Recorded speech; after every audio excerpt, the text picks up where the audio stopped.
Okay, now the record is on. I'll try that one more time.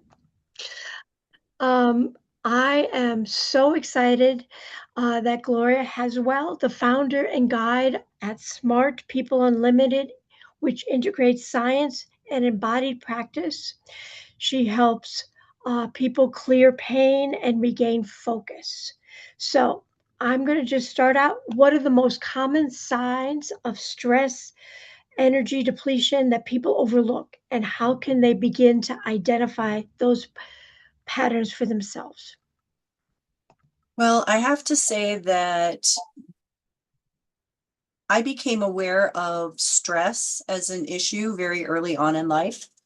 My mother was diagnosed as tripping the trigger genetically with stress, causing her to have rheumatoid arthritis.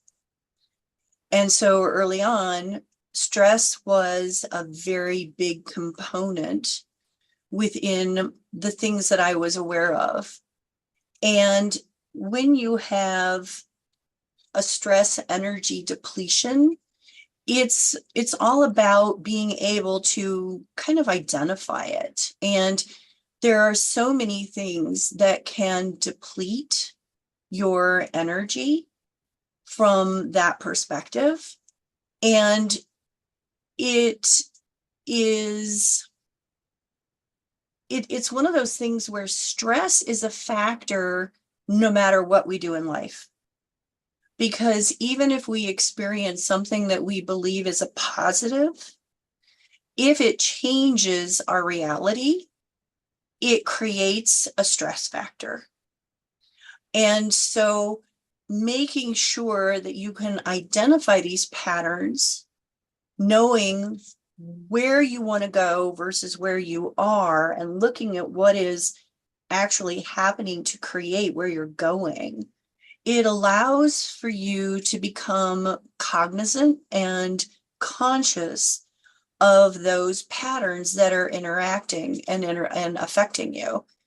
The second thing that about the same time that I heard that as part of my mother's diagnosis, where at that point, at the age I was at, it was around 13, and I thought, oh, stress, not going to have stress in my life. I will find a way to manage it.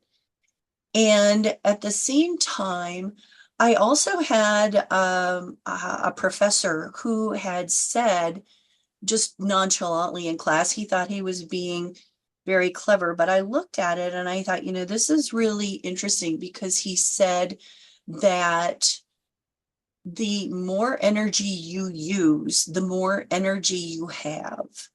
And I remember thinking about it at the time because I was thinking specifically from a physical sciences perspective. And I was looking at energy as a finite type of a resource. And so I started integrating the two with stress as well as energy about the time that I started working in hospitals and was part of the hospital's emergency response trauma team. So that as a hospital, it was a center that was specific for that purpose. And I really liked the adrenaline. I liked the stress, and so being able to find a balance, I realized that it's often you can find a fine line so that it's almost like walking the fence because you don't necessarily need to heal it if you can harness it.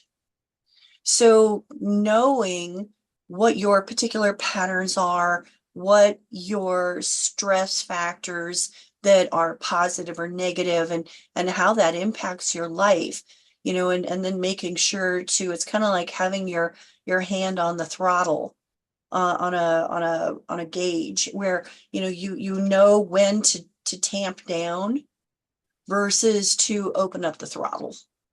And that way you get maximum performance between the two. And it allows you to find a balance that can actually support the type A lifestyle, which I thoroughly enjoy. And I'm sure that there are many others who have high, um, they have high demands within their job functions and having more energy to go along with that. So that is a way to be able to find it, manage it, maintain it, harness it, and still level it down. So when you are moving into that space, you can take the time.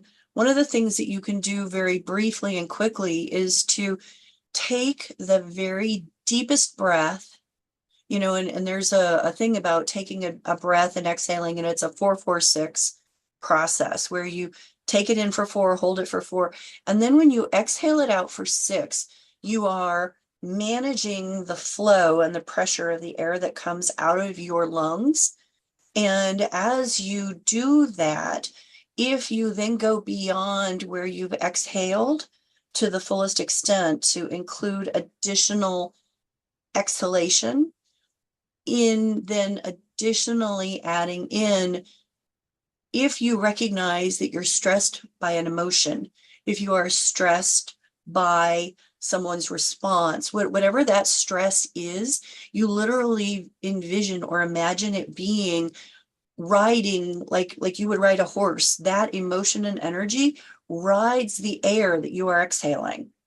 So you're exhaling on a physical level because just like your body needs to rest and reset physically, it's almost like your brain needs to rest and reset. And so even though it's not physically taking a breath, you are allowing a breath to manage your mental state.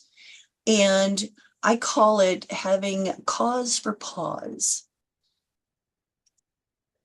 Oh, that's wonderful. So you actually teach micro habits and small daily practices as part of rebuilding emotional and physical resilience. I So do, because what when are you have, well, when you have, they use it a lot in the middle, not the middle, the Asian or Eastern philosophies, Mhm. is that if your teacup is completely full, if you put more into it, all it's going to do is overflow. And so what you do with the micro habits is you're basically emptying out that excess so that you can then reestablish new patterns, new awarenesses, and you're not overdoing the materials that you have to work with. So it's almost like repatterning, and like in the military, you go in and they remove things, and so that when you go back in, you get repatterned and reconditioned. And it's the same thing with the micro habits. fantastic. So what are a few simple habits that people can use to immediately recharge their energy and support long-term care? Okay. Well, as I said, the first one is about taking that deep breath and being able to break the pattern of what you're getting. The next thing is that the energy that people talk about with the frequency levels of love, people often refer to that as the highest to attain. However, when you look and do research, the the highest frequency, which is above love, is the frequency of gratitude. When you are in sincere gratitude, it changes the way that your heart is emoting as well as feeling. And so it takes it to a much deeper level than a physiological level. And so looking at the things that will affect your heart space. So the gratitude is one. One of my favorites is birdsong. There is something about it that I have identified that affects that space. Once you become aware of that area, you can then find what it is that affects that space for you. And one of the other aspects, which is really good, which has gained a lot of popularity in the last couple of years, is I'm a laugh yoga facilitator. And laugh yoga, whether you're happy or not, and I like to refer to the Mary Poppins song as well as the video when you can see them like floating up in the air on the ceiling because they're laughing so hard. And it has an oxytocin change, within your body, whether you are laughing with a belly laugh because your intellect finds it funny, or because you are just physically laughing. Both of these things will change your physiology, and it's immediate shift. So even just looking and making a laugh about something and finding something that you can laugh about will make that quick change for you. That's wonderful. And I just want to thank you so much for coming, Gloria. I know that you've always overcome your challenges and you're always willing to Oh, yeah. share Okay. your wisdom. So I very much appreciate that. Okay. But unfortunately, we're getting near the time and we're going to go a little over. I'm going to ask Okay. people to stay for one more exercise Yeah, I'm just going to with try, Wendy, but not yet. I'm not ready. I prefer